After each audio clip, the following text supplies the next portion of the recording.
Was it not water? I can't say water on. It was a Cliff Bar, so I go with the OG like peanut butter Cliff Bar, and it's the only thing that I found that doesn't melt.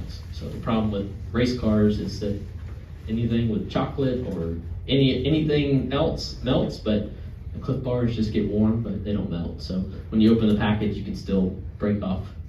It's like really doughy and soft, but it's like it just came out of the oven. So I didn't open it today. I didn't have any.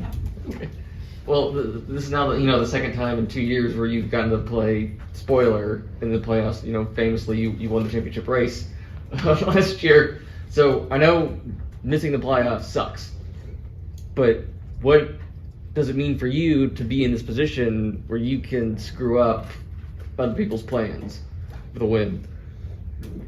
Well, it's tough because in the moment, I'm looking in the rearview camera and I see the 24 and 48. I see the 24 most notably. And Williams, the guy that I want to see win, I want to see him succeed. He's one of the few guys that I would say I'm buddies with and that we kind of are aligned in life. And although we come from different backgrounds, we kind of came to this central point, and we get along more than I get along with most people. So would I have loved to see the 24 drive into victory lane and lock himself into the round of 8? Sure. But not enough to pass the one car because I'm driving it, and it was everything that I could do to stay in front of him. And there was times where he would gain on me, and actually, like 2 to go, we took 2 to go, we rolled 1 and 2, and we come off turn 2, and I'm like, he is closer than he's been this entire run. What just happened? I thought I was just managing the gap. And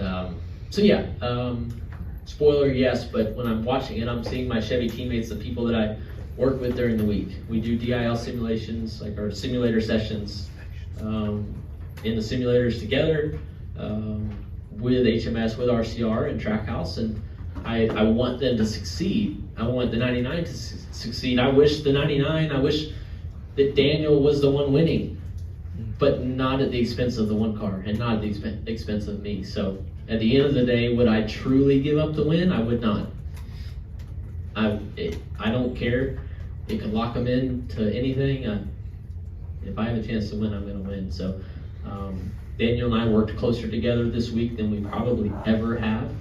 And there's a lot to digest from what happened today and this weekend.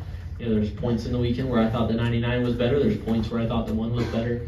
Ultimately, we had the track position at the end to go win. At least once, maybe twice, I can't remember correctly, but was there any concern among your team that might have affected the car afterwards? Yeah, there always is, certainly. Immediately, we try to get what we can for photographs to evaluate what we can see on the outside. We look at the data and obviously get his feedback on the car. At these tracks where you're running so close to the wall and they're on the ragged edge, it's going to happen from time to time. I think you probably go out there and look at the top 10 and half of them have some amount of damage on the right side from scuffing the wall. So it's just all part of it, and I've got the guys on pit road to react if anything happens. So what was the general mood among the one team when you guys just weren't able to get into the playoffs? Oh, it's a kick. It's pretty deflating when you don't make the playoffs. And obviously we knew the last couple races of the regular season we were right on that cut, and I wouldn't have guessed that the 1, the 23, and the 17 all missed. But yeah, it was pretty deflating, but we rolled around to the next week, and I think we scored the second most points in the first round of the playoffs of anybody. So it just goes to show you that there's no give up here. We're not laying down, and here's just more proof today. Thank you. Steven Stumpf of Frontstretch.com here. Come back for more great racing videos, and if you like us, don't forget to hit that subscribe button.